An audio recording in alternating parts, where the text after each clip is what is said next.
করছি, এখানে কোনো শর্টকাট নেই। কয়েকদিন কয়েক মাসের চেষ্টাতেই কোনো একটা কাজে বড় জায়গায় পৌঁছানো যাওয়া যায় না। আর এটা আমি গ্যারেন্টি দিয়ে বলছি, যদি আপনি এরকম অধৈর্য হয়ে যান, তাড়াতাড়ি কিভাবে সফলতা পাবেন তার জন্য চঞ্চল হয়ে ওঠেন, তাহলে বছরের পর বছর কেটে যাবে, আপনি কোথাও পৌঁছাতে পারবেন না। একের পর এক বহু কাজ ট্রাই করবেন, কিন্তু কোনো কাজেই সফলতা পাবেন না। আর এরকম ছোটাছুটি করতে করতে এক সময় হাঁপিয়ে গিয়ে যখন এক জায়গায় দাঁড়িয়ে পড়বেন, তখন বুঝতে পারবেন যে এতদিন ধরে এত কিছু করেও আপনি কোথাও পৌঁছাতে পারেননি।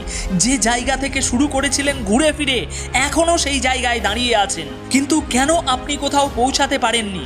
কেন আপনার সমস্ত প্রচেষ্টা ব্যর্থ হয়ে গিয়েছে?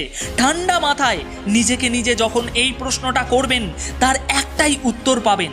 সমস্ত কাজে অস্থিরতা, আপনার মনের চঞ্চলতা।